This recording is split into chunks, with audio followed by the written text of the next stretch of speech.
So a gaze may fade, a touch may cease to be, but in the spirit's realm, love remains eternally free. So no farewell echoes where hearts beat as one, for true love transcends the moment, just like the setting sun. So let not your tears fall for a goodbye so fleeting. Embrace the memory, that love that's always greeting. For those who love with their soul, they never truly part. They carry each other forever in their heart. Namaste.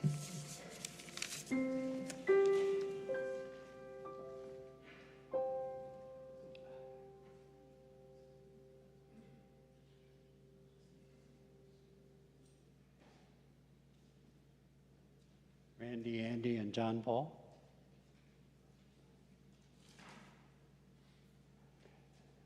And I'll ask you to look at your program, and if you come up, get ready to just come up. Thank you. I promise you I won't take up a collection. Well, I changed my mind.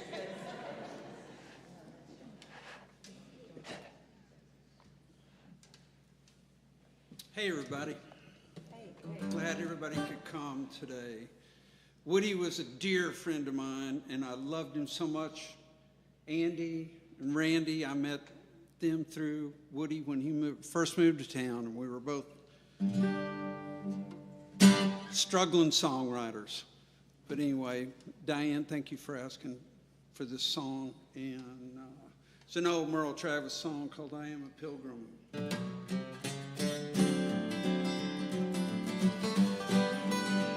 I am a pilgrim and a stranger, traveling through this wearisome land. Well, I've got a home in that yonder city, oh Lord, and it's not made by hand. Well, I've got a mother, sister, and a brother who have gone to that sweet land. Well, I am determined to go and see 'em, good Lord, over on that distant shore. Well, I am a pilgrim and a stranger, traveling through this weirdsome land. Well, I've got a home in that yonder city, oh Lord, and it's not made by hand. Come on, Randy.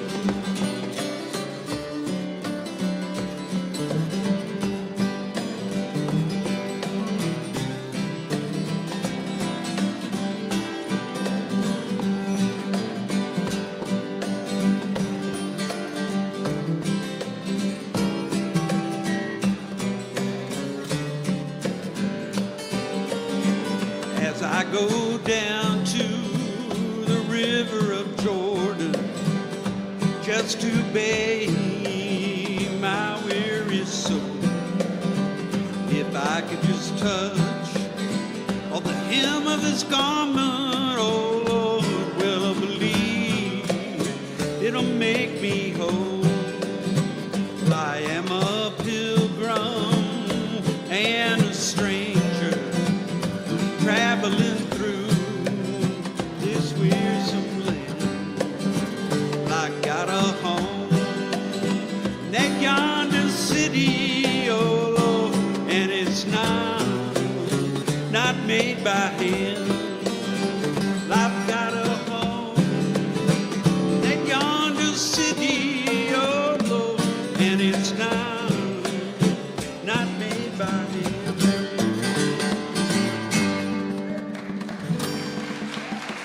Amen.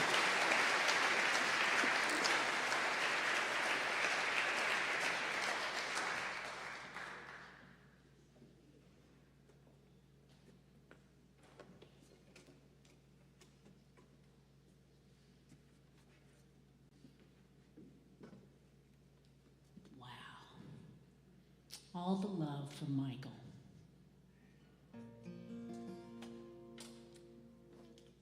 Right here in this room.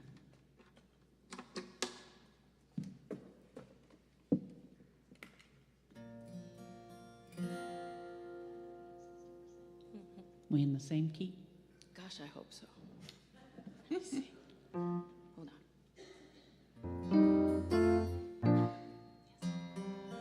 What are friends for? But walking each other home. One last laugh at the door. One more hug before they're gone. How else could it be? After all that we've been through, you've always been there for me, and I'll be here for you. And I'll walk you home, walk you home. You won't be alone. I'll walk you home.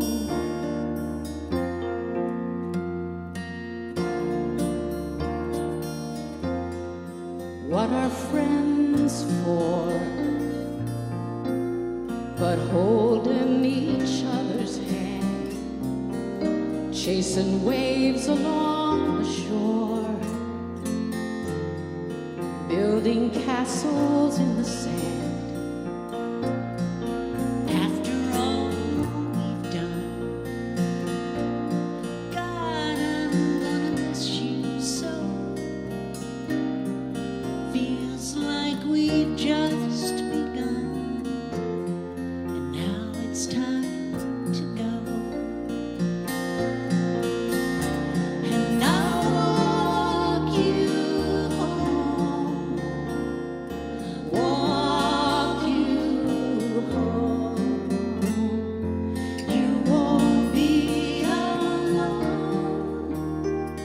I'll walk you home. Memories of you and me, the laughter and the care we've shared. I see you everywhere. One more step, one more step. Promise kept, promise kept. We're almost there, almost there.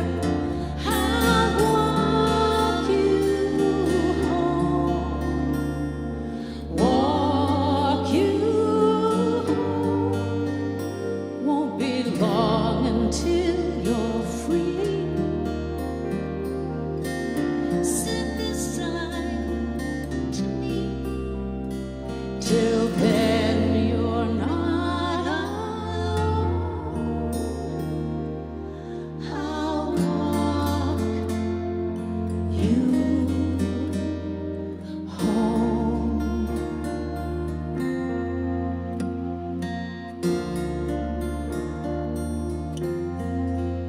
What are friends for?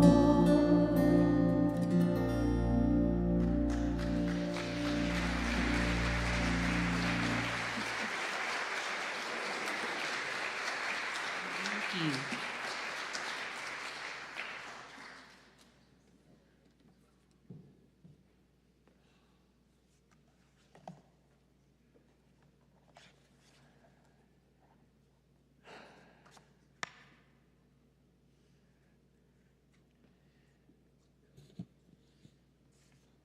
I've been in New Thought or metaphysical ministry now for 35 plus years, maybe more.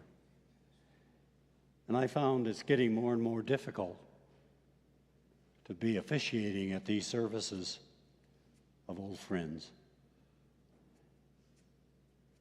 And it happens more and more to me. I guess it's inevitable, right? And it's a good thing. So I've known Michael and Diane for a lot of those 30-some-odd years. And yet, it's a sad moment, but it's also bittersweet. And it's bittersweet because the goodness of life won't be the same without Michael. Yet the goodness of life was good because of Michael. So it's bittersweet. I just want to say a few things about people who he wanted remembered.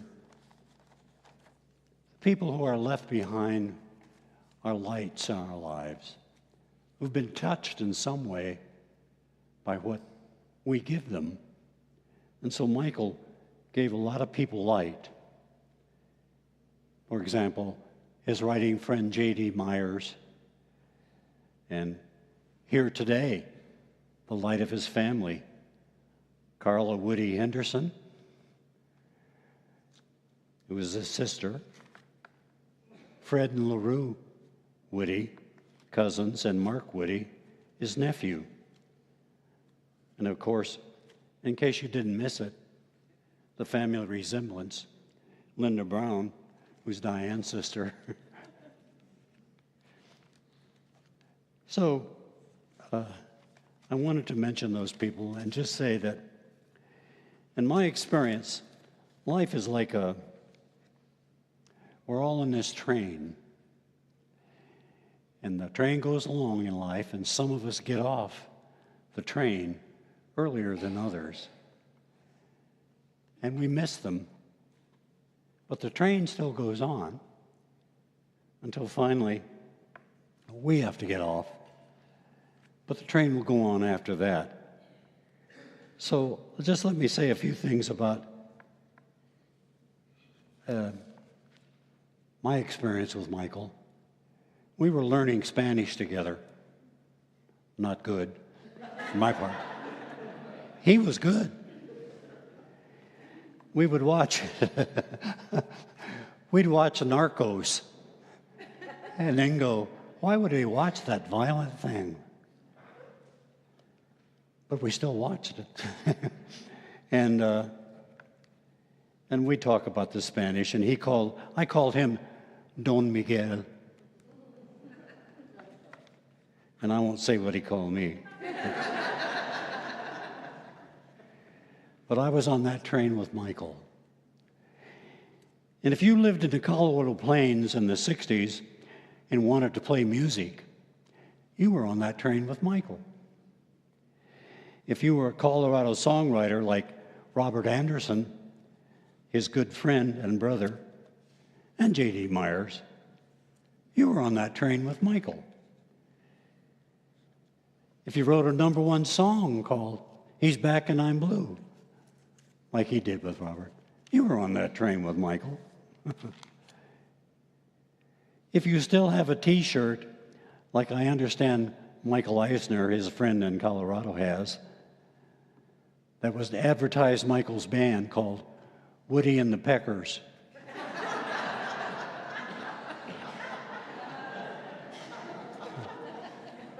I kind of like to get one of those. Just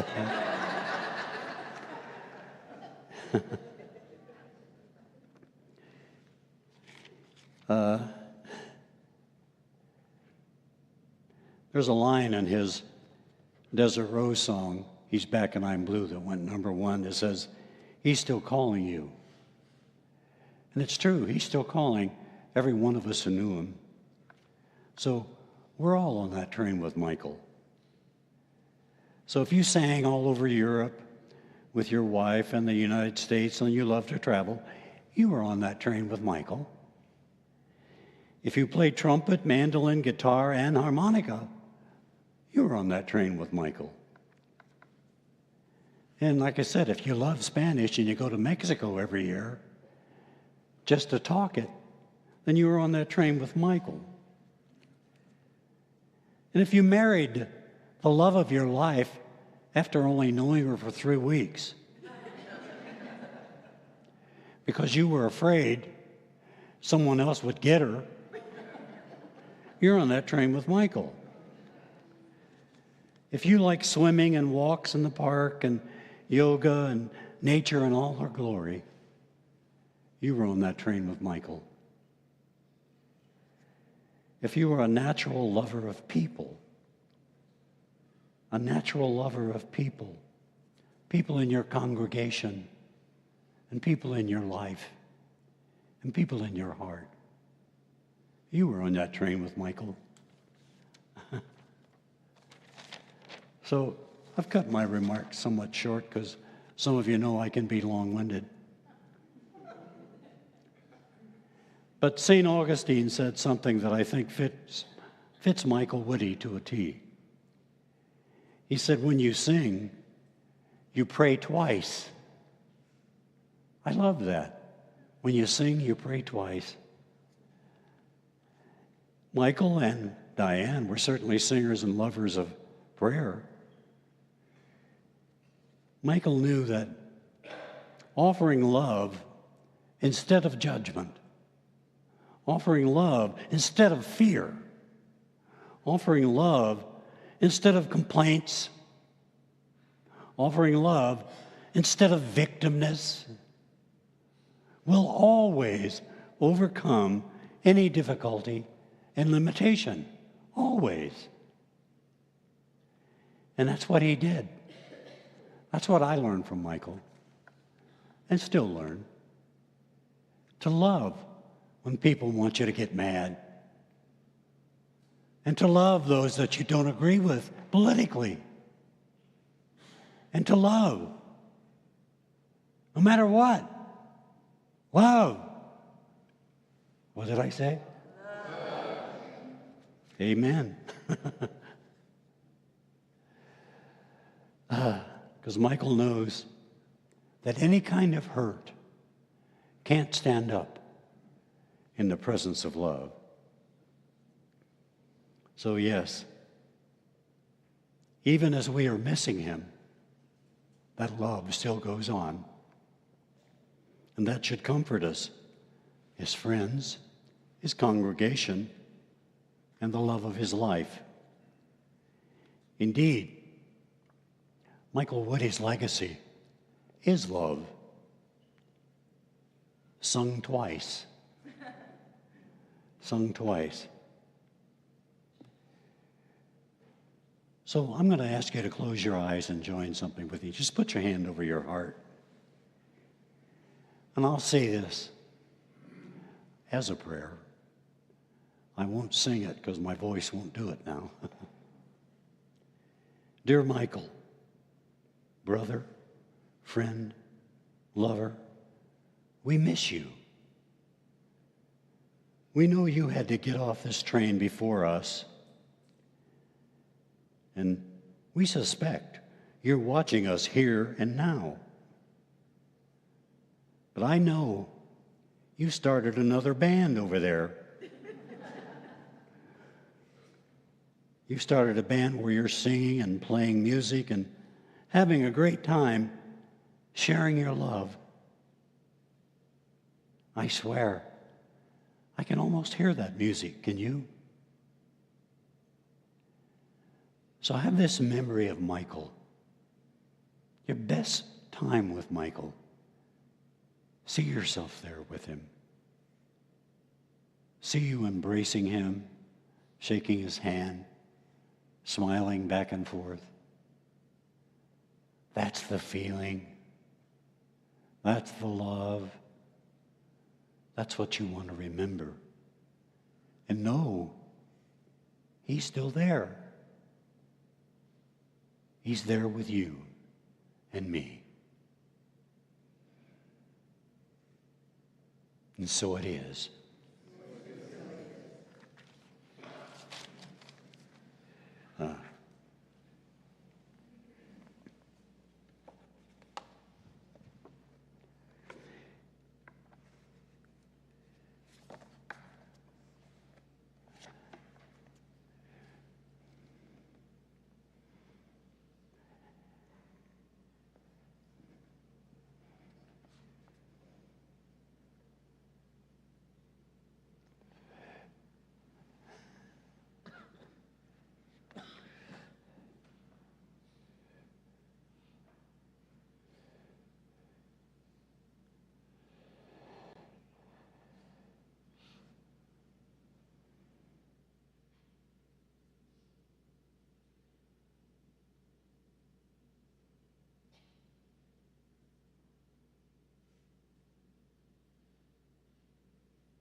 Wix gives you the freedom to tell your story.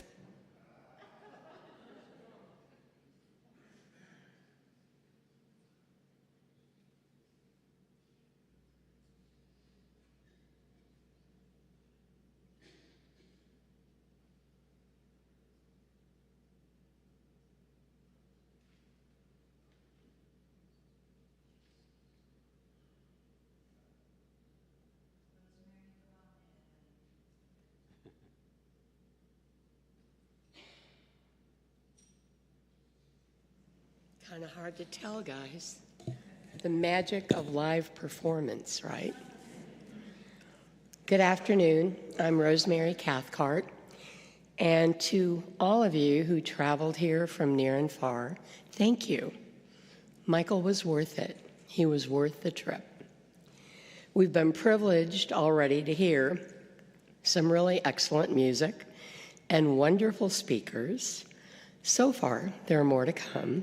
We're all here to honor our friend, Michael Woody. I'm sure I'm not the only one who can feel this genuine level of kind, welcoming energy here. Just kind of look around, see what kind of good people we've conjured up today. This is all Michael. It's his nice, magnetic warmth, and we're here to honor him. I think it's all about community in moments like this, and we hold one another in context. Our memories, our shared time together, our falling outs, our little arguments occasionally, but none of that matters right now. I'm pretty sure that Michael was one of those uber-talented kids that just kind of popped out of the womb with music in his blood. So eager to prove himself in the world.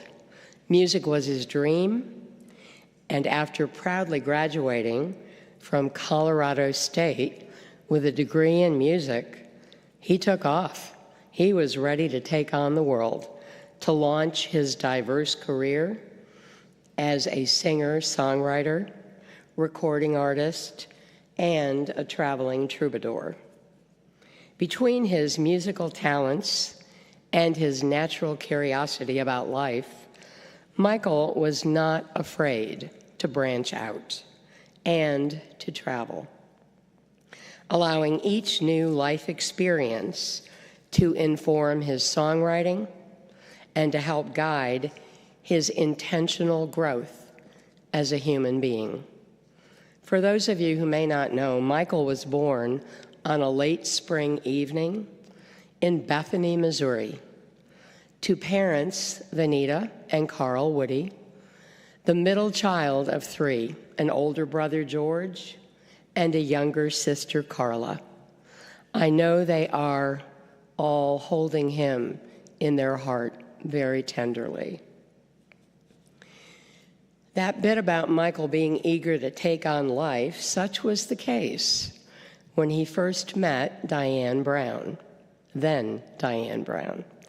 And as Mitch alluded to, talk about a whirlwind courtship, 3 weeks and August 6th, married in Centennial Park, right here in Nashville. But what was born on that day, not only a partnership, but an extraordinary musical collaboration called the Woodies. The first time I met Michael and Diane Woody was at the old RSN. The old RSN sounds so formidable. Religious Science of Nashville. We were all kindred spirits. We were all eager to learn in the company of one esteemed Reverend Dr. Mitch. That's you right there. Mm-hmm. We did our best. It wasn't all, thank you, he just blessed me, if you didn't see that. He's been blessing me for a long time. It was really an important time.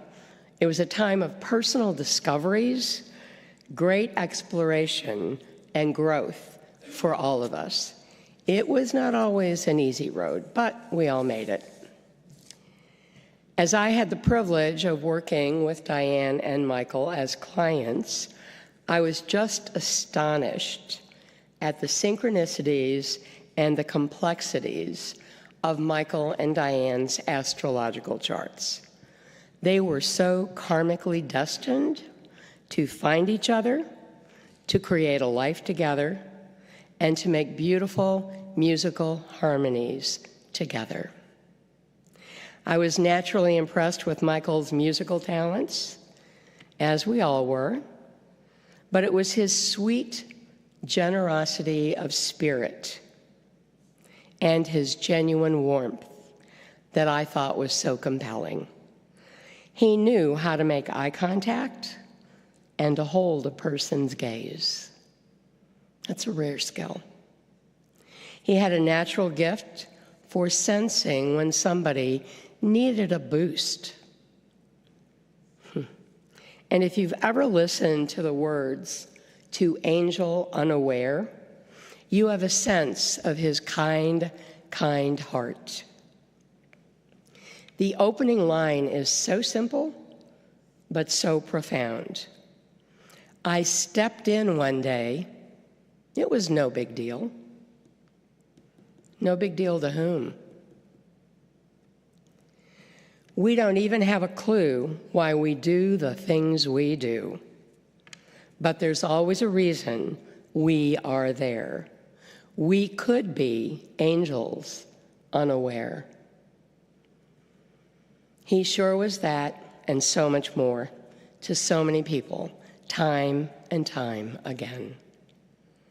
As for Michael and Diane's ministerial focus began to develop, their calling became the next adventure for them. He found a brilliant way to combine music and ministry. Music City Center for Spiritual Living. And MCCSL turned out to be a drawing place for so many of us. I recognize you. I was there. I was thrilled every time Michael and Diane invited me to speak at Mix Sizzle. And it did sizzle. It did sizzle. With characteristic optimism, Michael approached the illness that claimed his physical body with an attitude of hope, working through one approach after another, always supported by a lovely community of people who loved him dearly. And they all continued to cheer him on. I've never looked at death as a failure. I tend to look at it as a graduation to a higher realm of divine energy. So please don't hold Michael down. I think he's probably sitting up there, taking a head count, smiling, nodding at everyone, being thrilled that you came out for him. I know that I'm going to hear from him again, and I look forward to that. I hope you all say his name often. When Mitch was talking about him playing music, I know he's up there jamming with his musical heroes, and God knows there's a crowd up there now. Why not? I know there are guitars in heaven. I'd like to leave you with these words from Elizabeth Kubler-Ross. The most beautiful people we have known are those who have known defeat, known suffering, known struggle, known loss, and have found their way out of the depths. These persons have an appreciation, a sensitivity, and an understanding of life that fills them with compassion, gentleness, and a deep, loving concern.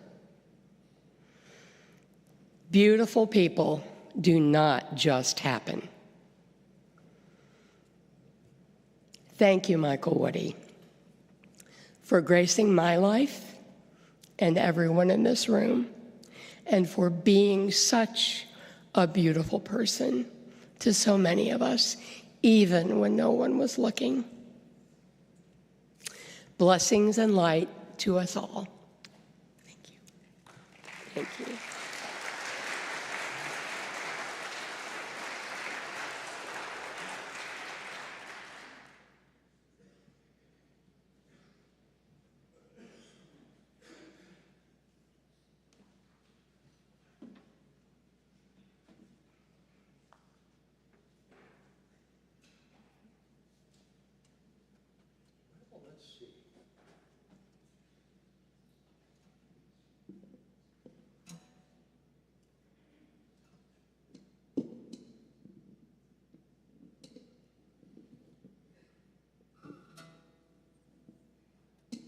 For those of you with reading glasses, do you find that there's always a place that's in the middle that doesn't work?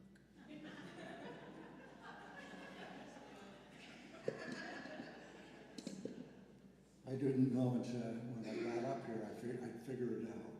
It's still not right.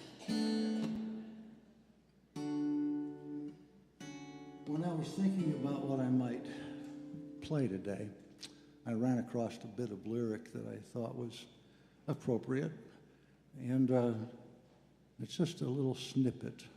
Good shepherd and precious son, loyal friend and faithful husband. He touched so many hearts along the way. And if you've ever asked yourself, what's the nature of true wealth? Just look at all those gathered here today. He was a rich man. And I trust that wherever he is up there, he's at peace. And for those of us left behind, that we find peace. When the world goes dark and the wind turns cold, there's a cloud above your heart and a shadow on your soul. When the rain comes pouring down, raging water all around, oh, it's so hard to believe that there will always be peace beyond the storm and blue above the clouds, a calm beneath the waves that come crashing down. There is joy beyond the pain. Oh, there's a rainbow for the rain. Yes, there's peace, peace beyond the storm.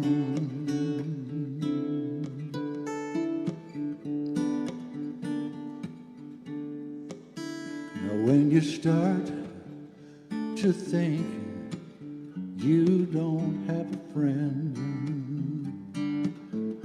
and that aching in your heart's just never gonna end.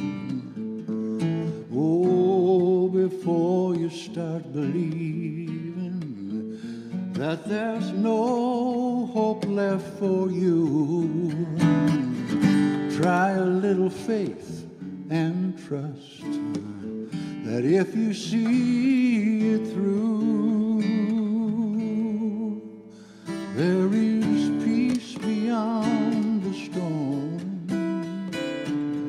and blue above the clouds, a calm beneath the waves that come crashing down.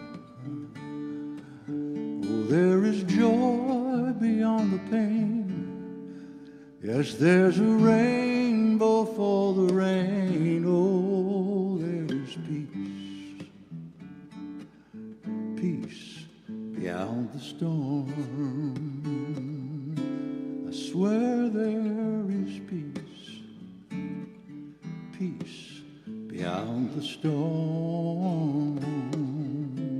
I believe there'll be peace, peace. Oh, there is peace beyond the storm.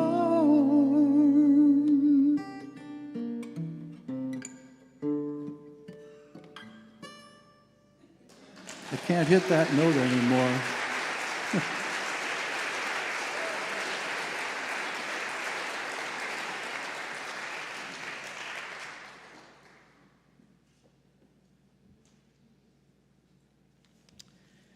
Hi, everybody.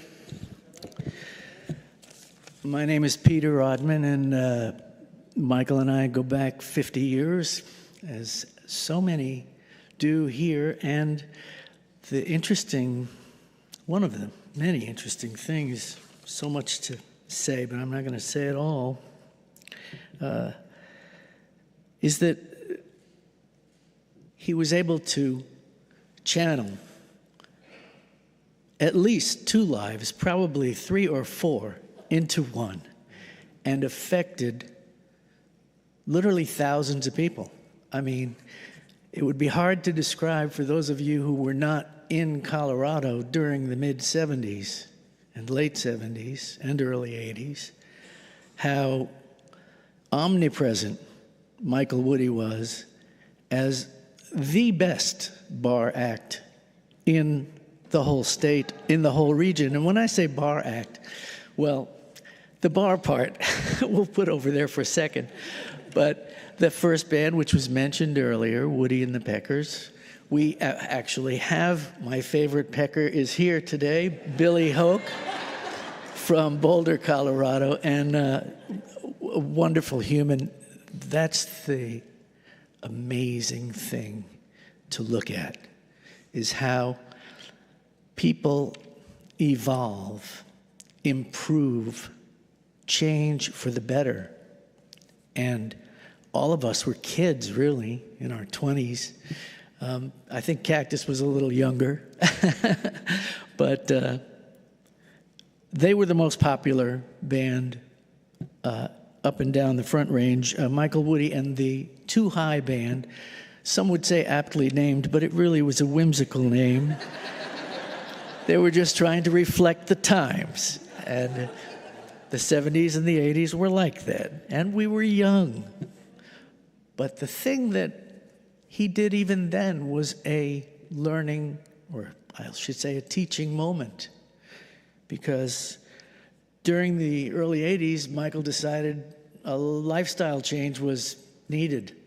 And he was the first person in that whole time zone that anybody had heard of that went to an inpatient 28-day AA program.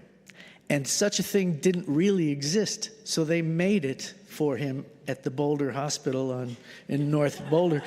So he was actually in the hospital. There was no Betty Ford there yet. This was a very new concept, and he embraced it and learned. He was an eager student, just as he became a teacher for the rest of his life. And many of us, like I say, had never seen that.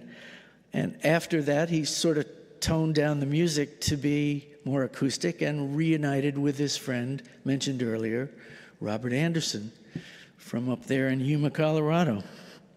I'll never forget on the radio, or maybe it was for a newspaper, I used to do all that stuff in Colorado, and in one of our many interviews, there were too many to count. I still have them all, and he told me he was from Yuma, and it was a ranch town, and I said, well, I thought, anyway, that he had said a French town. And since I wrote for newspapers up and down the whole Front Range, it became Michael Woody from Yuma, the French town. So he never stopped ribbing me about that. It was really a fun thing.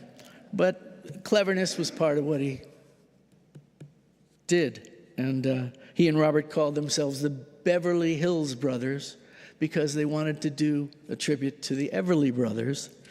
And their nightly catalog included everything the Everlys ever did, plus, a Merle Haggard song here and a Michael Woody song or two here. And the two of them came up with a song they wanted to present to the Everly Brothers. And Michael told me not long ago they actually met Don Everly in Colorado, handed him the tape, and they rejected it. So when he finally came to Nashville, he was walking down the street one day, and we all knew Chris Hillman back then. I'm name dropping here. Chris was in the Byrds and the Flying Burrito Brothers, seminal figure in country rock. And Michael was walking down Music Row one day, and Chris stopped a car or something and said, "Hey, what are you doing?" And he said, I've got a song. And he eventually decided to record that song. That's how that happened. But right out of the box, he was here in '85. Chris recorded the song the next year. Almost the minute it came out, it shot to #1. And he thought, wow, this is an easy game. It took some time to realize that it wasn't going to be that easy, but he did end up collaborating with lots of people, including Steve Earle. He wrote "The Rains Came Down," and for the first ever Farm Aid, that was played there. He tells it that Steve and he got together on a Tuesday, and Steve said, "Well, we're going to co-write a song, but I need it for Saturday at Farm Aid," the first Farm Aid that Willie Nelson ever had, with like 100,000 people there in Texas, and they did it, and it worked. Michael knew what took his friends, lots of us, much longer to discover. You have to decide this life is worth living enough to change your ways. He left Boulder in '85. Like I say, he came here. A measure of his humongous influence there is that I would say at least 4 or 5 dozen of us followed him here. And his joke was, yeah, my couch was pretty busy for a long while there. Because it's true, I stayed on his couch there. I think I got kicked out when Diane and Woody finally got together and made the best matchup ever. Well, it's amazing how perfectly content he was when he found you, Diane. And we'd known you from a distance in Boulder, but not as the same way. And when Diane Brown became Diane Woody, he knew that was it. He was set. He wasn't a guy to just make up his mind, make a big mistake, change direction. No, but he would take what life gave him and work with it and be there. And that's what it's all about. He became disenchanted with the whole songwriting game because, well, bro country was not his thing. He wasn't writing lists of trucks and beers and whatever. It wasn't judgmental on his part. He just thought, maybe I can find something else to do. And he did. Eventually, the Music City Center for Spiritual Living, which he and Diane Woody helmed, helped a lot of people, and a lot of them are in this room. And I will tell you this, after several months of a journey we did not know was going to be that hard for him and for us. We did not know that we'd be watching someone go through insult after injury and back again with constant procedures and operations. And God bless them, the people who took care of him. He was in 5 different rooms that I can remember from late June or early July to the last day or two. And the people I met there who visited were a lot of them in this room, and I had never met such beautiful people in my life. So it's a tribute to Diane and Michael, the people that they surrounded themselves with, and that they all, you all, help each other. That's the spirit that I hadn't seen or even appreciated as much as I do now. On another note, I didn't even appreciate that his lyrics, that his songs would be like a fine wine that became another whole thing after he transitioned to wherever he is now. And I'm not going to read you his lyrics, but if you can get a hold of any of his songs, they're quite amazing in that regard. I want to just say a couple more things here.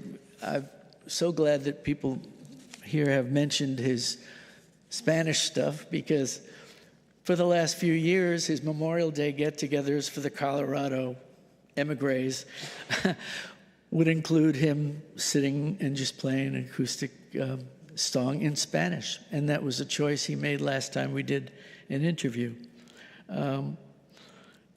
But like I say, I don't think he even realized, and I didn't realize until now, and I say now, this whole journey that's been happening, how many deeply wonderful people had given and gotten from each other through Michael and Diane and this church. So I'm not a churchy guy, but I want to say that's been something that kind of turned my head around.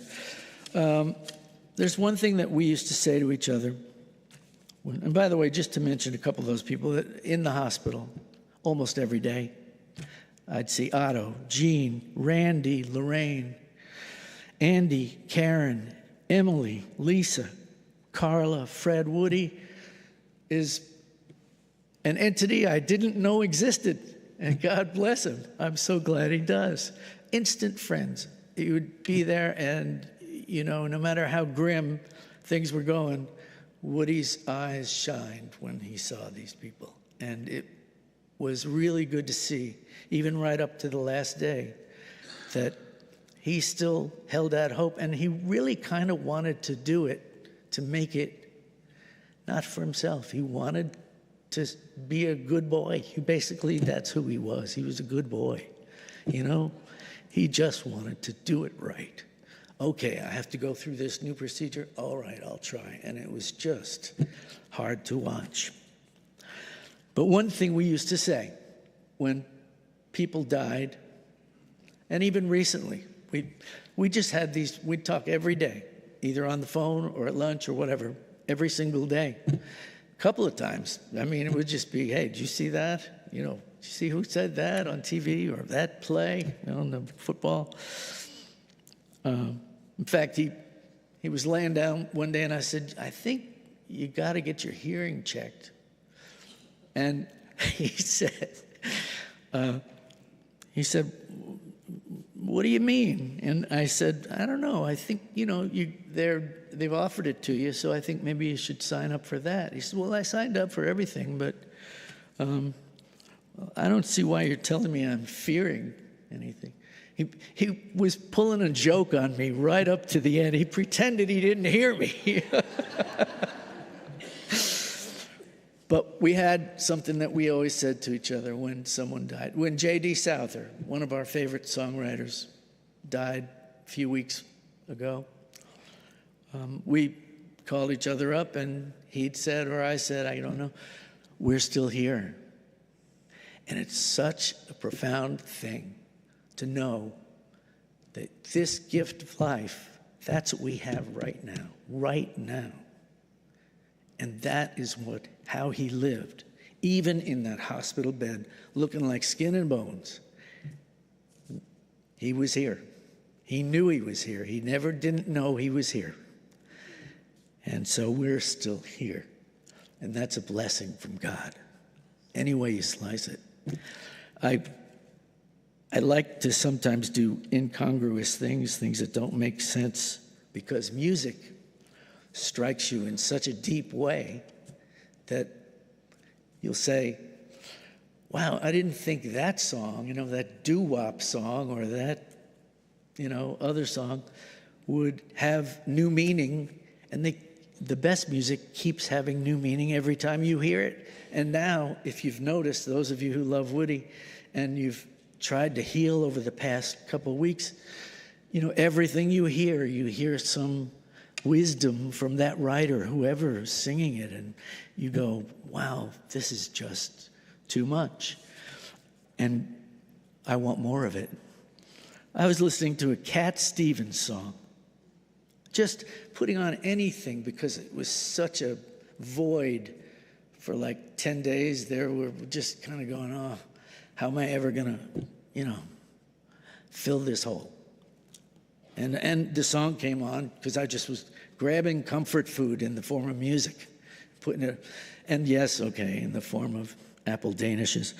But this song was it's called Sitting, and it's on his Catch Bullet 4 album. And it didn't even occur to me till later that, like so many songs, it sounds like someone speaking from heaven or from another place. We always say ashes to ashes, dust to dust, but ashes to ashes, dust to dust is true. There may be an urn of Woody somewhere, I don't know. But all I do know is that he's still out here, and we're all still here. This is the words that struck me as someone speaking. Maybe it was Woody's message to me. I don't know, but it was pretty cool. Oh, I'm on my way. I know I am, somewhere not so far from here. All I know is all I feel right now. I feel the power growing in my hair. Sitting on my own, not by myself. Everybody's here with me. I don't need to touch your face to know, and I don't need to use my eyes to see. I keep on wondering, if I sleep too long, will I always wake up the same or so? I keep on wondering, if I sleep too long, will I even wake up again or something? Now I'm on my way. I know I am.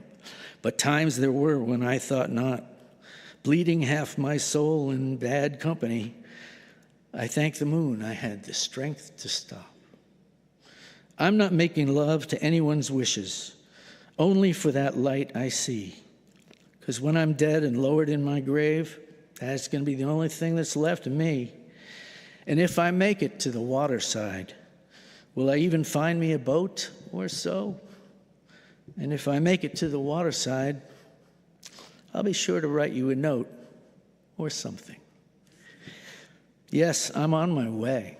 I know I am. Somewhere not so far from here. All I know is all I feel right now. I feel a power growing in my hair. Life is a maze of doors, and they all open from the side you're on. Just keep on pushing hard, boy. Try as you may, you're going to wind up where you started from. You're going to wind up where you started from.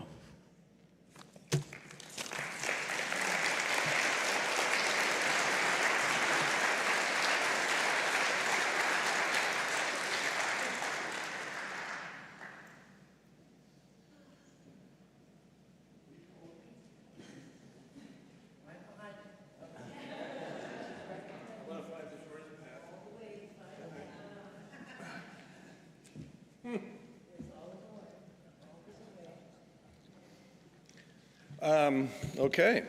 Thank you, Peter. That was the beautiful and, spiritually enlightened conversation about where Woody got to. I'm Cactus. I was in the aforementioned Too High band, which I've just now realized this afternoon we're going to regroup with my bride and my dear compadre Randy here in a minute. We're going to be the 2Y band. So I just made that up, honey. I just made that up. But Diane had asked me to speak. I feel this is, comedic relief, but I think that was your point.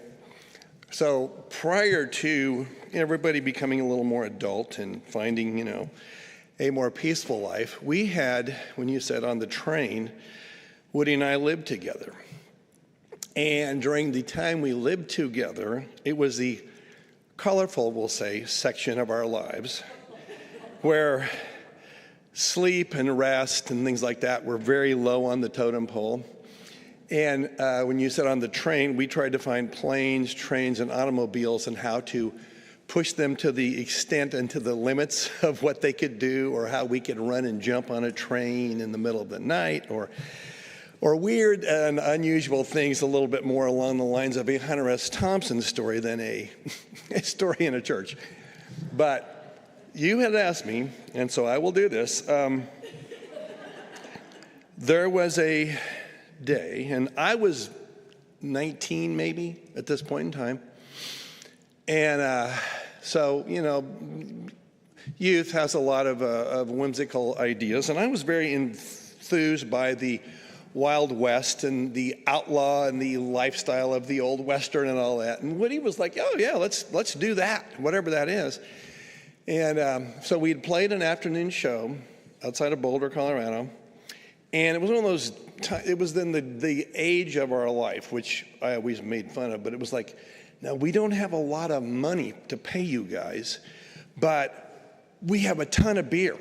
And you can have all that. And I used to go, well, if you just pay us, we'll buy the kind of beer we want and we'll just have what we need. But that particular day, I think there was a lot of beer. And we left the gig in the middle of the afternoon, came down to Boulder, because I was going to go home early that night. I had a whole plan of going home to watch this Western movie that I was very enthused to see. And Woody and I were, I don't recall where we lived together, like I said. He was going to maybe do something else, but he said, hey, let's go to on the edge of town honky-tonk called Peggy's High-Low, and let's have some of their delightful, very gourmet pizza at this roadhouse on the railroad tracks bar, and then you can go home and I'll eat whatever he was going to go do. Sure, that's a great idea. So you get to the bar, and you start thinking, well, we're in here, which we had played gigs here and whatnot. And so some of the patrons, mind you, it was not Woody's or my idea, decided we should have some drinks with them. And then that just led to we should have some more. And we started deciding, well, there's this railroad track out back. And I don't know, for some reason we should go out there and have some of the drinks out here in the dirt and in the rocks and weeds and whatever else we were thinking was going to be a great idea. Now, Peter Rodman, who was up here eloquently, pontificating a moment ago, was part of this, and I want you just to mark that in your memories, okay? So we proceed to spend an insanely stupid amount of time letting people come out and watch us. And there was a building next door that sat really out in the country, but it had glass windows, and it was turned out to be like a place they make glass beakers and glass science, glassware. So we decided at some point, let's throw rocks at this building, because that's what you do when you're behaving well. And so when you hit the building, the lights would come on, to which we thought, oh, there's somebody in there, and this is fun. And then the lights would go off, and it became almost like a large-scale pinball machine. Throw rocks, have a drink, go back in the bar, reload, come right back out. This is her idea. I wasn't going to tell this, I wouldn't. Anyway, so we did all that for like 2.5 hours. Well, all the customers would come out and watch us behave like fools, doing all kinds of crazy, crawling in the dumpster, getting out bottles, throwing them, we were nuts. And then we decided, well, this may have run its course. It's time to leave. So Woody, myself, Peter Rodman, who I mentioned, go out, and I think Peter might have decided, I'm going to get out of this car that we're going to get into Woody's car. Well, we back up because we could see down the road blue lights. And we started thinking, Yeah, that's probably not good. So we need to go, Woody.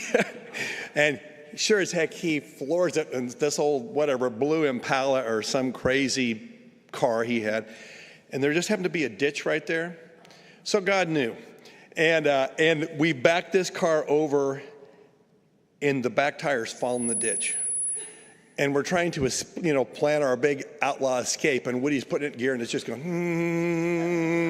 And I'm like, oh, good God.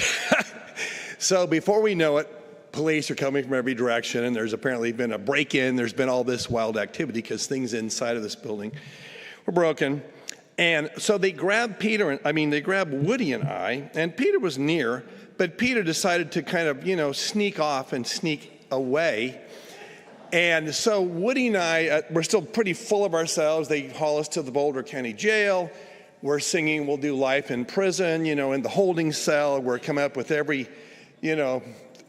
we can do to be ridiculous. And Peter went home. So I will say this was Mother's Day weekend. So it's a 3-day weekend. There was going to be a Monday there where the courts were closed. And this was like Friday night. And so I'm going, okay, we got to be in here all weekend, which as it turned out we were through Monday, which was a great, when my dad had to come see me handcuffed to other, gangsters, and me and Woody come walking out. They're all, I stabbed a guy. I shot somebody. What'd you guys do? We threw rocks, But just for today, what I think the moral of the story is that we lived through all that. We were beyond dear friends for many, many moments of this life. We would drive to shows, gigs, whatever, almost 5 nights a week, because in Denver's where we lived, and we'd go to Boulder every time, or usually there are Fort Collins once in a while, so an hour at least. And shared, unbelievable stories and unbelievable things that we, were. Lots of those had gone away until this week when I'm going, oh my God.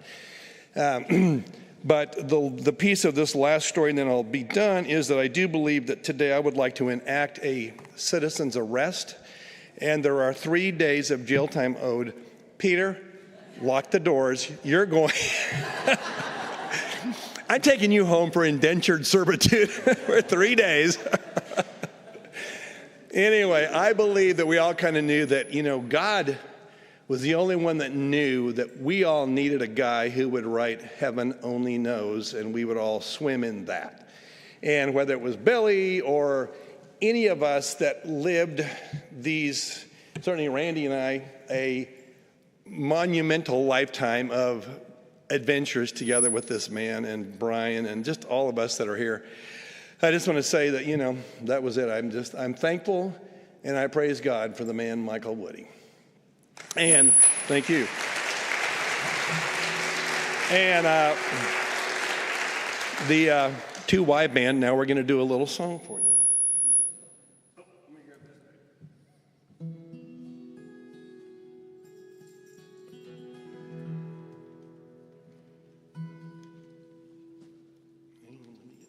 And it is good.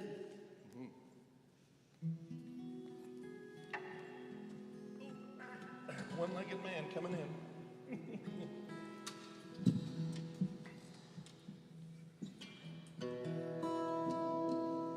Ready? Okay.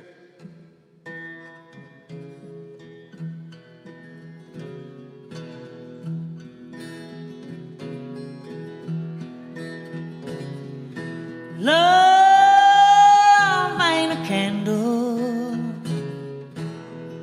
It doesn't burn for one night or need the dark to shine. I believe love is alive, and love ain't just a word. And every dictionary nowhere defined. Love is a man and he's mine. Love is alive and at our breakfast table every day of the week. Love is alive and it grows every day and night, even in our sleep. Love is alive and it's made a happy woman out of me. Oh, love is alive here by me.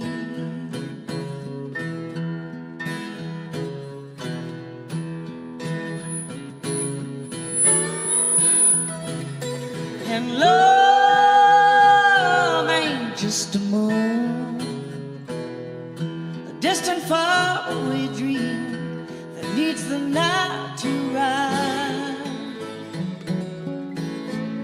I believe that love is alive. That's right. And love ain't just a song, sweet words of music to go dancing by. Love is a man and he's mine. Oh, love is alive and at our breakfast table every day of the week. Love is alive and it grows every day and night, even in our sleep. Love is alive and it's made a happy woman out of me. Oh, love is alive and here by me. One more time. Oh, love is alive and at our breakfast table every day of the week. Love is alive and it grows every day and night, even in our sleep. Love is alive and it's made a happy woman out of me. Oh, love is alive and here by me.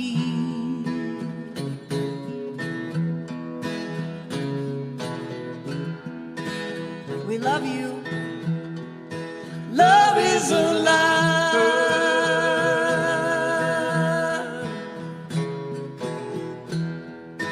Greatest of these is here by me.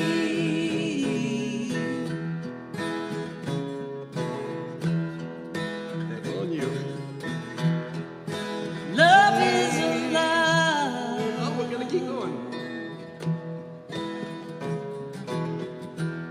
Now we're gonna end. Okay.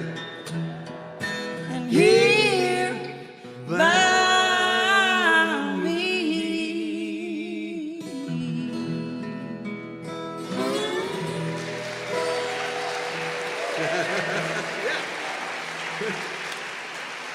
The 2Y band.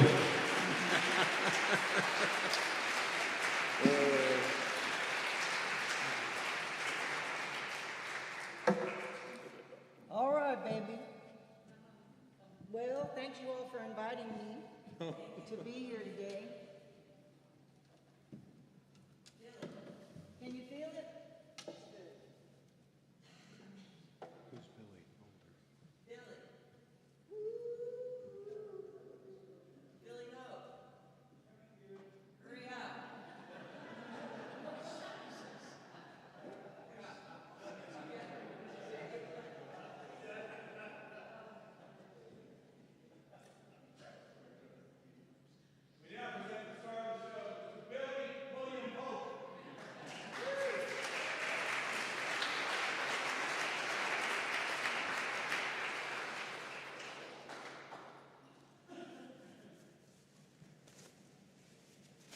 Get something straight here.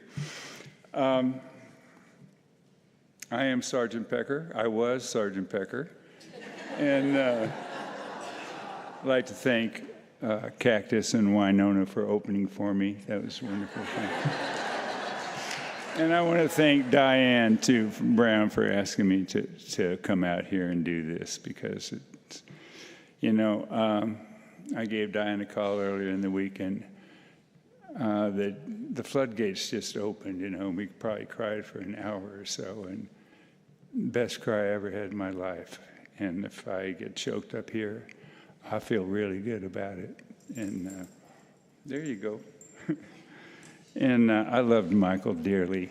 And I think Peter did a great job of talking about Michael, what I thought, what could I say? What could I bring? And what do I want people to leave with when they go? And I want you to understand what the young Michael Woody was like in his 20s and how he loved music and how he, way before The Voice, now they try to let everybody to sing with the emotion. He naturally could sing with just the feeling of the song, and he would emote this, whatever the song was about. He could just do it naturally. And the lady earlier who used the word troubadour was right on, I think. Michael was a troubadour and a minstrel. And we just had a certain love. And, there was a time when Michael was my dearest running buddy. I mean, we were together every day for 4 years. And when we had the band, Woody and the Peckers. And if we weren't gigging or we weren't driving in the band van, around Colorado, we rehearsed every day, and it was just so we could have the tightest band and we could really, have an effect on people. We were a little rowdy too, but I would like to have y'all leave with a feeling of what the young Michael was like. And I remember the first time that I went and saw him, and there's a lot of people that send their love here from Boulder. Everybody loved Michael. And Dusty had a band, Dusty Drapes and the Dusters. He wants to send his love. And Michael Reese, one of the great guitar players on the planet. And Timmy Goodman, whom I hope is listening, was an original member of the Too High Band, but used to sit in with the Peckers all the time. And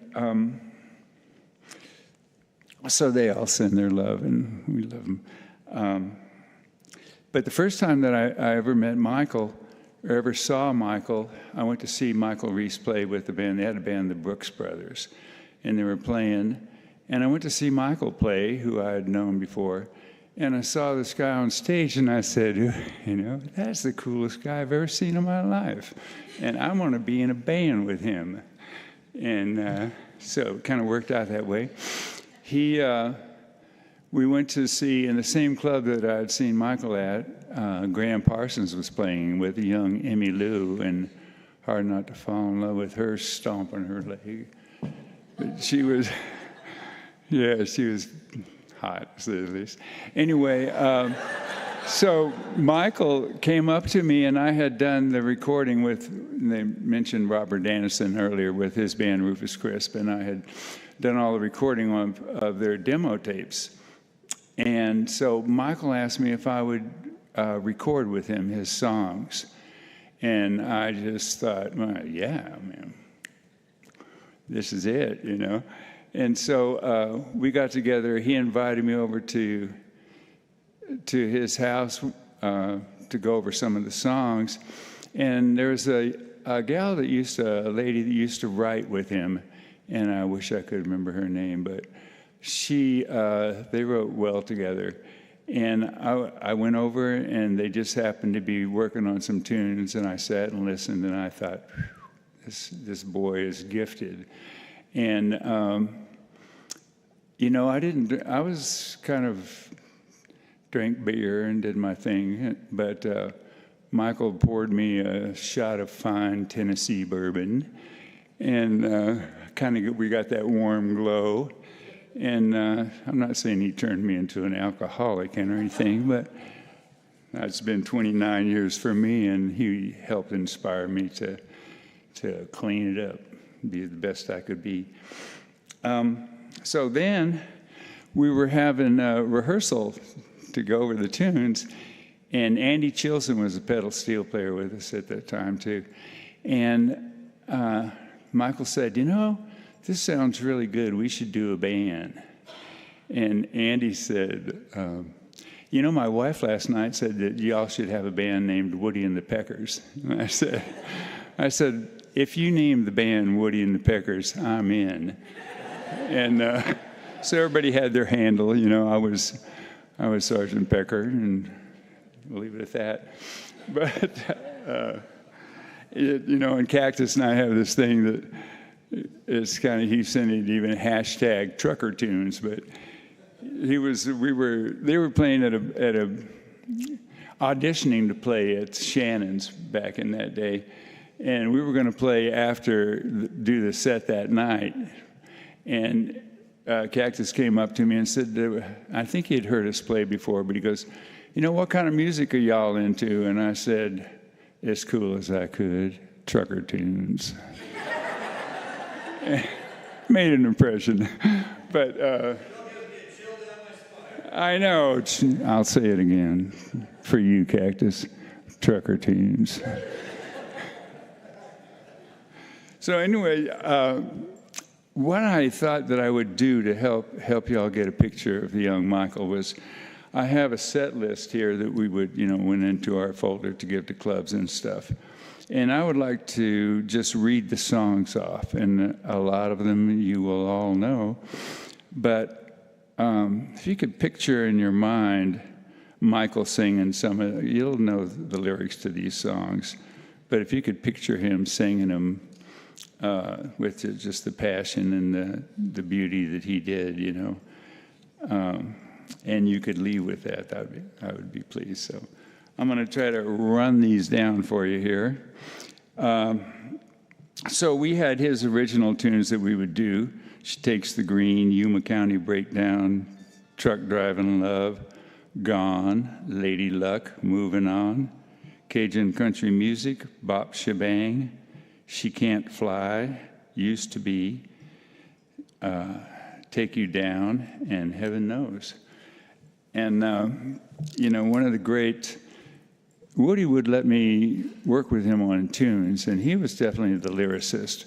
But I was always touched. He would tell me that he would write in black and white, and that I would color him in for him, and do the arrangements that would make it viable for a band to rock out, So I thank you for that, Michael. Amen. So here's a list of tunes that we did. Johnny Be Good, and I'll say the name in case they didn't write it, but the artist that we emulated. Johnny Be Good, Chuck Berry, Redneck Mother, Jerry Jeff Walker, Jambalaya, Hank Williams. I See the Want To, Gary Stewart. Backsliders Wine, Michael Murphy. Dixie Chicken, Little Feat, Third Rate Romance. Amazing Rhythm Aces, Billy Get Me a Woman by Joe Stanley. Really Had a Ball, Emmylou Harris, Hickory Wind, Graham Parsons, Peaceful Easy Feelin', Eagles. Roll 'em Easy, Little Feat, I Can't Dance, Graham Parsons. Moving On, Merle Haggard. Help Me Make It Through the Night, Christopherson. And tear-jerking versions he would do. Rainy Day Woman, Waylon Jennings. The Race Is On, Grievous Angel, by Graham Parsons. And Race Is On, George Jones, of course. How Long by John David Souther. We knew it was a great song before the Eagles finally got hip to it. And You Can Have Her, Waylon Jennings. Ramblin' Man, Waylon Jennings. Magnolia by J.J. Cale. Ain't All Bad, Charlie Brown. Still Feelin' Blue, Graham Parsons. Bloody Mary Morning, Willie Nelson. Bottle Let Me Down, Merle Haggard. Painted Ladies by Willis Allen Ramsey. Wasn't Born in Tennessee, Chip Taylor. Hard Luck Woman, Mason Prophet. White Line Fever, Merle Haggard. 6 Days on the Road, Dave Dudley. Willin', Little Feat. Northeast Texas Women, Willis Allen Ramsey. Drinking Thing, Gary Stewart. Roll On Big Mama, Joe Stampley. Cash on the Barrelhead, Graham Parsons. Good-Hearted Woman, Waylon Jennings. Redneck Friend, Jackson Brown. This Time, Waylon Jennings. They Call Me the Breeze, J.J. Cale. Desperados Waiting for a Train by Jerry Jeff Walker. And that was kind of our big song. We started with Ghost Riders in the Sky, and it was intense. And I have that posted on my Facebook page if anybody wants to go to Billy Hoke and Hoke and listen to it. Did you listen to it, Dad? Oh, well, It's a must. It's a must. It's Woody at his finest. He pours it out. Mama Hated Diesels, Commander Cody. Streets of Baltimore, Graham Parsons. Friend of the Devil, Grateful Dead. Las Vegas, Graham Parsons. Ready or Not, Jackson Brown. Kansas City, Wilbert Harrison. Dead Flowers, The Rolling Stones. Get Drunk, and I won't say the rest of it. Get Drunk by Jimmy Buffett. Old 55 by, we did the Eagles version of it, of course, Tom Waits song. And Doctor My Eyes by Jackson Brown. And I'll tell y'all of share a moment that meant everything to me. And I'd gone to Carla's, Woody's sister's house for an invite to hear he and Diane play. And it's the first time I heard them sing together. And it was magical. It was just beautiful, and it was touched my heart. But I had told Woody one time, we used to fight like brothers. And one time I told him, I said, when you write a song, that makes me cry, when you write a song that makes me cry, then you've done something, then I'll give you that. And so they gave me the first, I think it was the first album, CD that they had done together as the Woodies. And I was listening to it all the way home, and I got into my driveway and was listening to 100 Years of Solitude. And I just started crying, And then Circle of Angels came on, and I cried again. And I said, okay, leave it to Woody to get me once, but he got me twice, man, right? And I will always love him. He's just my best running buddy for so long, and I think the world of him. There's never been another person in my life like him, and I love him with all my heart, and I love Diane too. God bless you.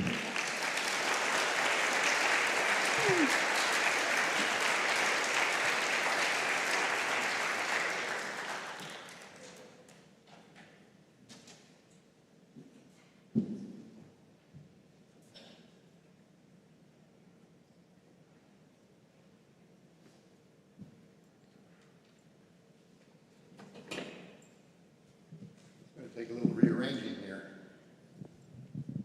But I can do it. Thank you, Diane, for asking me. And I don't know why the program says Riders in the Sky, because two Slims in Arizona, and Joey's in Cleveland, and Woody's still on Planet Debbie. So it's just me today. Well, don't know what to do with that. Hope it picks it up. Anyway, I know Michael loved the West, and I have a song about the West. Whoops, that isn't it.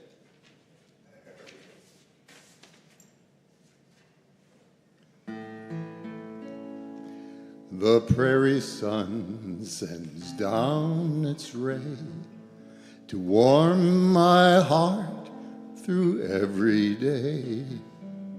The starlight beams that guide my way are just the touch of God's hand.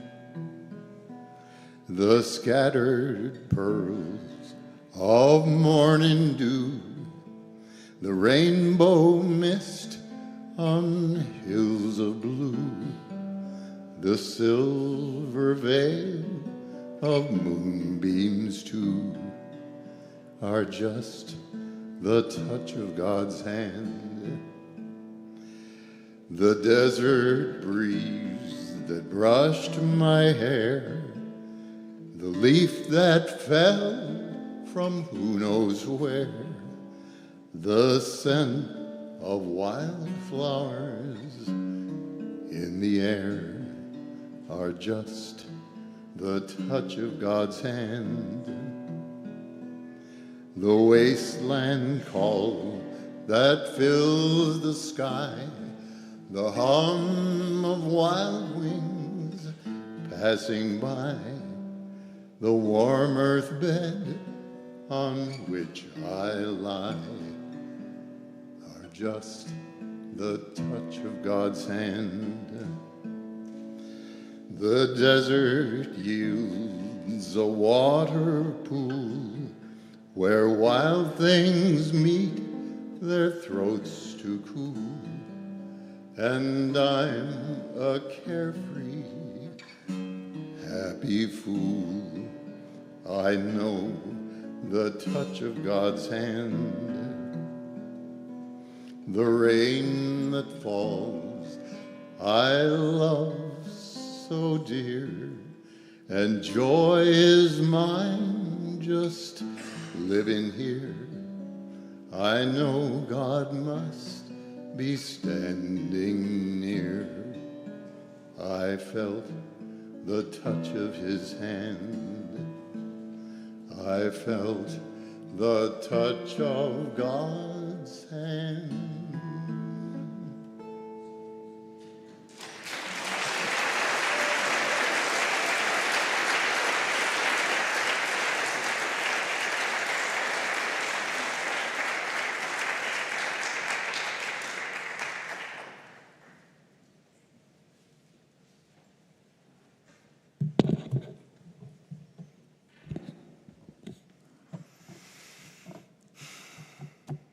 From the poet Kahlil Gibran.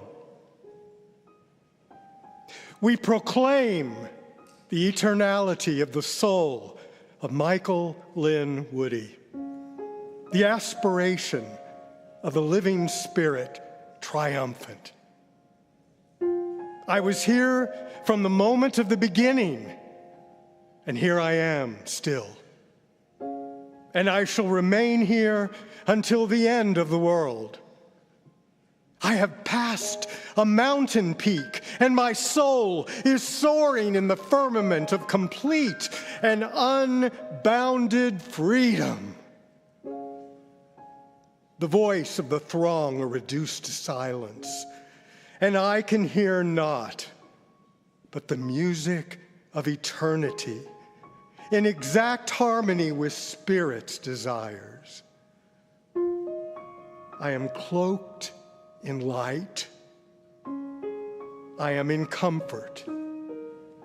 I am in peace.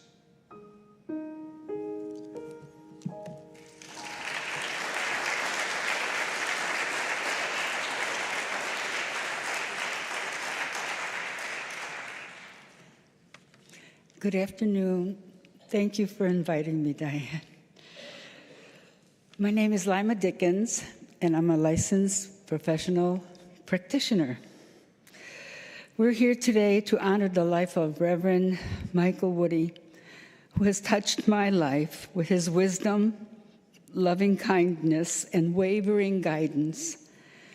I first met Reverend Woody when I was seeking clarity and purpose. It was during a Sunday lesson he said something so simple, so profound. He said, God is love. God is all there is. At that moment, it just marked the beginning of my journey of deep faith, self-discovery, and spiritual growth. He ultimately became my teacher when I decided to become a spiritual practitioner in 2019. He was a great teacher and so perfect for what I needed in order to succeed. I would have to call him my hero. He loved me before I learned how to love myself. He made a lasting impression on me. I learned that love is all there is. He had great passion for helping others, and he dedicated his life to ministry, and he was more than a mentor or a friend. He was a beacon of light, shining his compassion on anyone lost in the darkness. Whenever, through his Sunday lessons, his charity work he did, or the one-on-one conversations, he always found a way to make others feel seen, heard, and valued. His remarkable ability to truly listen, helped me to forgive myself. I saw his heart as big as the sky, and his smile would light up any room without judgment. His humor was gentle, and his complete faith was unshakable. He taught me not only to believe in ourselves, but to believe in the goodness of others. One of the most important lessons he ever taught me was listening to the still small voice inside. He would say, it's the stillness, Lima. We hear the voice of the divine.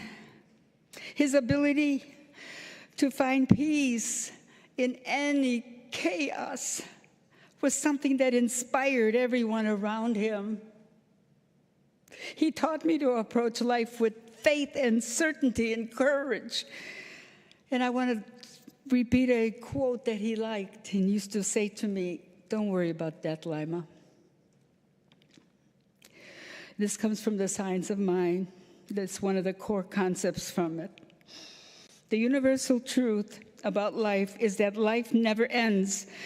What we call death is simply the changing one form for another.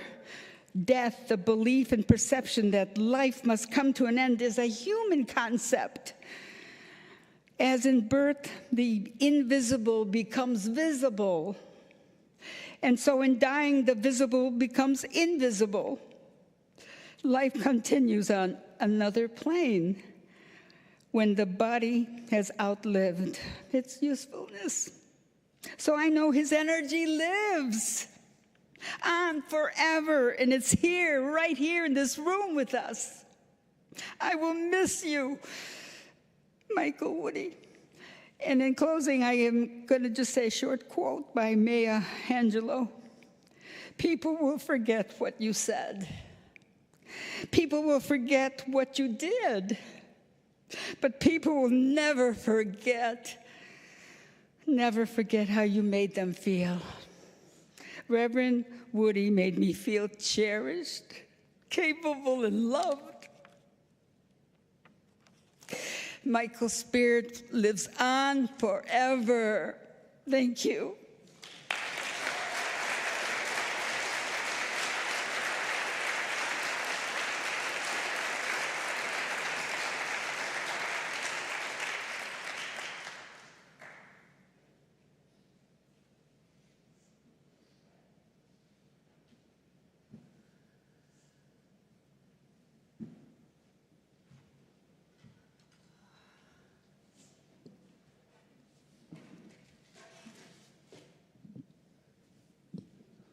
Good afternoon. My name is Lisa, Jean, and you've heard Doug.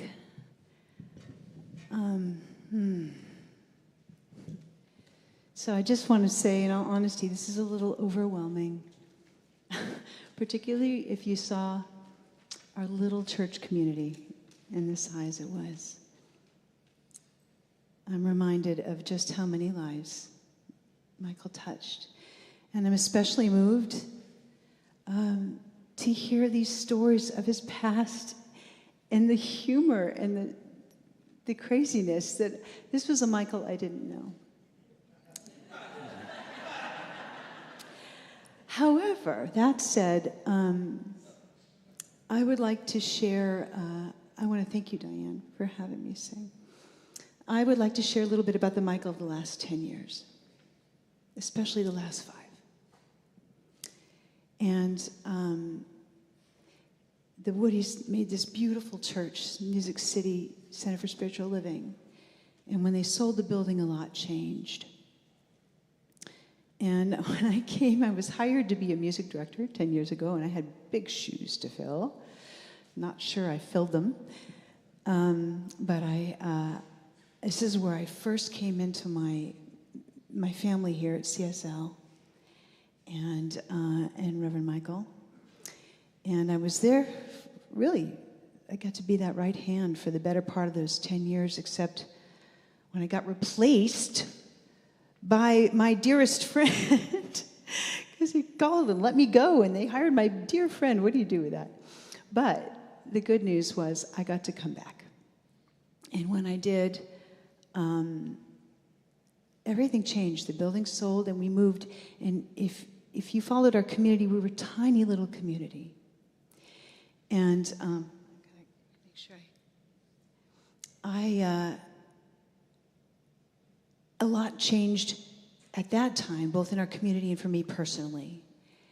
And I'm so grateful for the comedic relief, because I'm not very good at that, but I do want to share how Michael really changed my life. And about 5 years ago, I went through a medical challenge that just about took my life. I was in the hospital a couple months. Ironically, at the same time as my beloved Reverend, he woke up one day and there he was in a hospital gown. I'm like, what? And then we got through that together, and I came out of that, and we hit the pandemic. And at that time, the life changes that were happening for me were just too much. Major changes. And I really didn't have anything to keep going. I was done. But Michael, I couldn't really use my left hand. But Michael kept me on. Thank God we were on Zoom, because you couldn't hear all the goofiness that was happening, but he kept me on, and that gave me purpose. And I kept going. And then through the next 5 years, this is what was so remarkable. There was actually 12 disciples that stood by through those last 5 years, and many of whom are here. One of his dearest friends, Jean Smith, right here. Doug, beloved wife, Desi. I see Kate and Tom, Scott. And then there was Lima. Couldn't have said it better, Lima. And I know they're watching online. Sisters Jean, Alma, Jerry, and Candace, thank you all.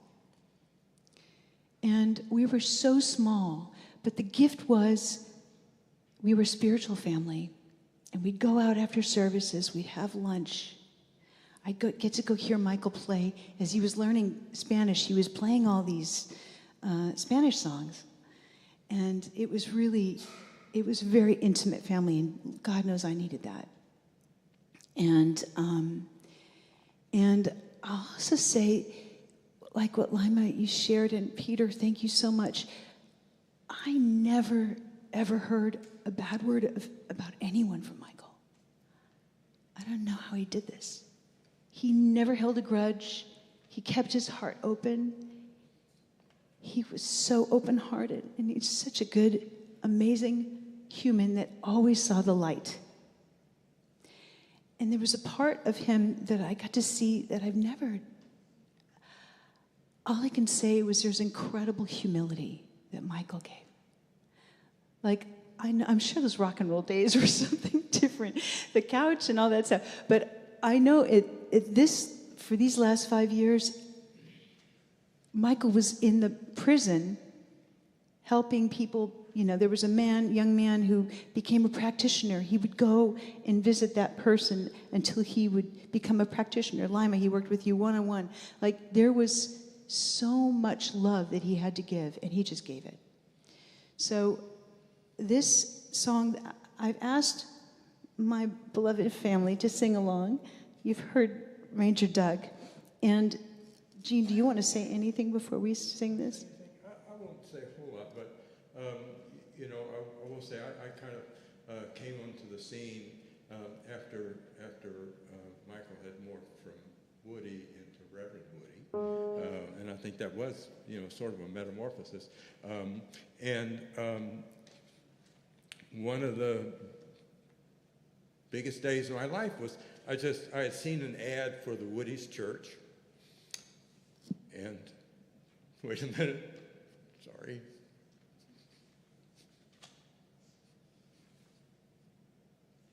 No, it just so happened that I was riding up I-65, and I was passing the exit for the church, and I looked at my watch, and it was time for the ceremony, and I just kind of instinctively turned off and found the Woodies, both of them.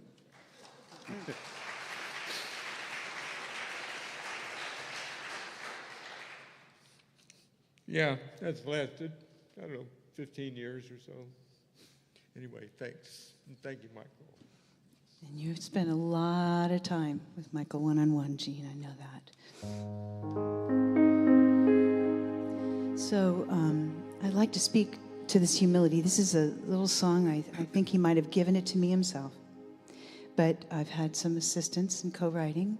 Janice Stanfield, Gene has helped me, and thank you both for singing along. This is called It Was Enough. And y'all, there's some lyrics here if you want to sing.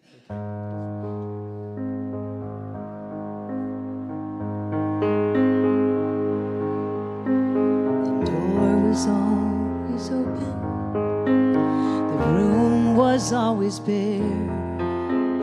But walking in it felt like home when you were there.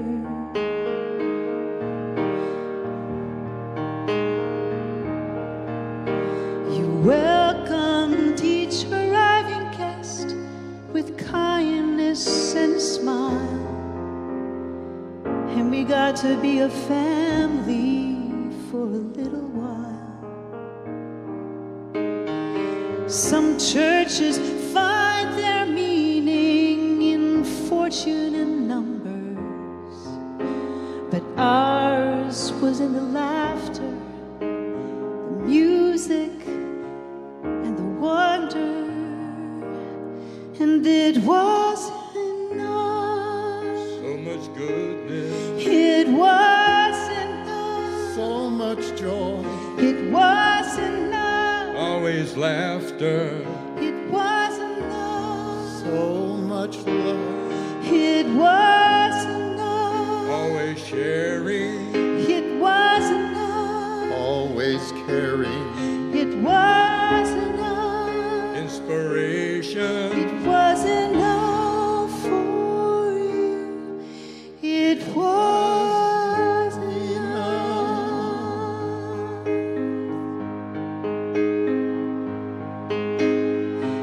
Some may chase the money, some may chase the fame, but you heard a higher calling and quit that game. You sought to make a difference, one soul at a time, and I'm grateful one of those souls was mine. We didn't reach the millions, but you reached all our hearts. Never had to prove our worth, 'cause you loved us as we are, and it was enough. So much goodness. It was enough. So much joy. It was enough. Always laughter. It was enough. So much love. It was enough. We're always sharing. It was enough. So much caring. It was enough. Full of inspiration. It was enough for you. Of course you left us wanting more, but heaven opened up its door. We all wanted you to stay, but we know what you would say.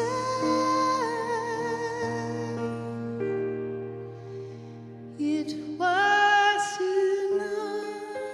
So much goodness. It was enough. So much joy.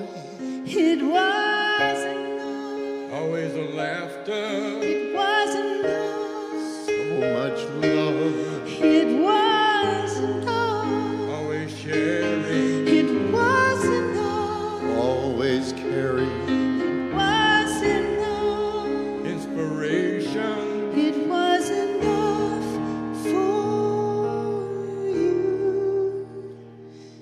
It was enough.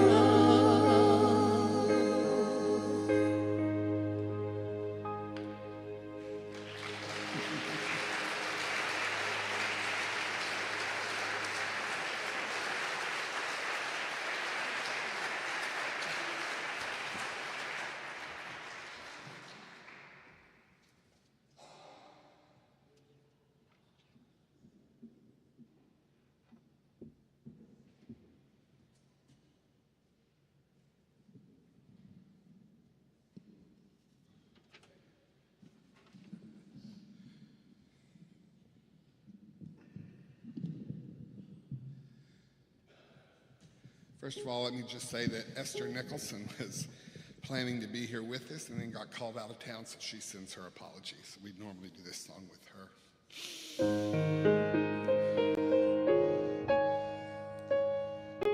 There is a part towards the end that we're going to ask you to sing and kind of keep the round going, if you don't mind. When you're down and troubled and you need some love and care and nothing, no, nothing is going right.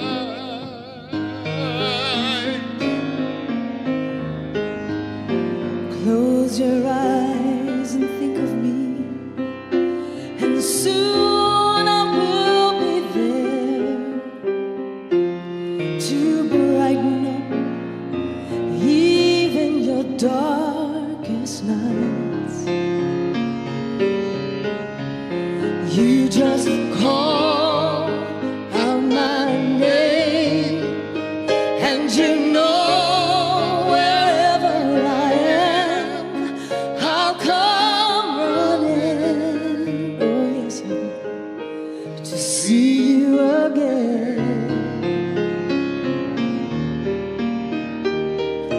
Winter, spring, summer, or fall, all you've got to do is call, and I'll be there. Yes, I will. You got a friend. Oh, You got a friend. you got a friend. If that sky above you should turn dark and full of clouds, and that old north wind should begin to blow, Well, keep your head, keep it together, and call my name out loud. soon you'll hear me knocking at your door.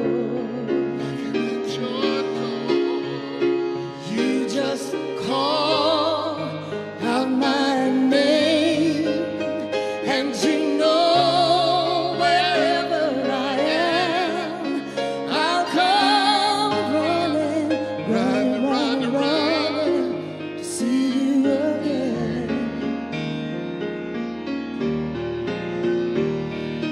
Winter, spring, summer, or fall, all you've got to do is call, and I'll be there. Yeah, yeah.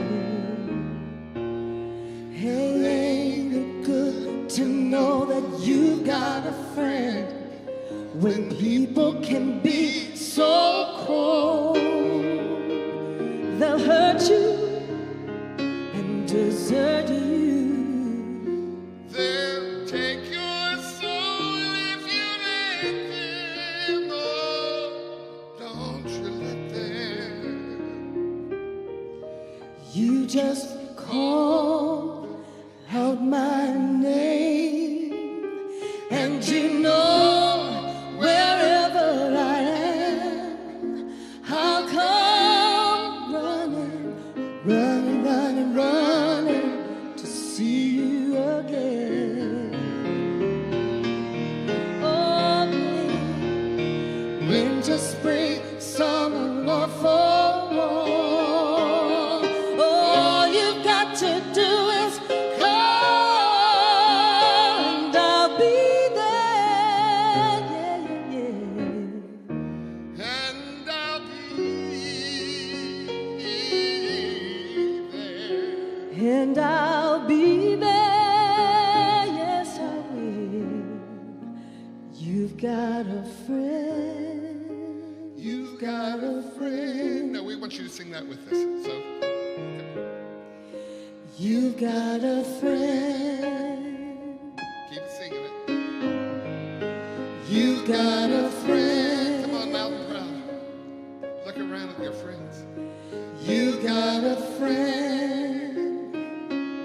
You just call me when you want me. You just call me when you need me. So just call me. You got a friend. 'Cause you've got a friend. You've got a friend. Woo. You just call me when you want me. You just call me when you need me. So just call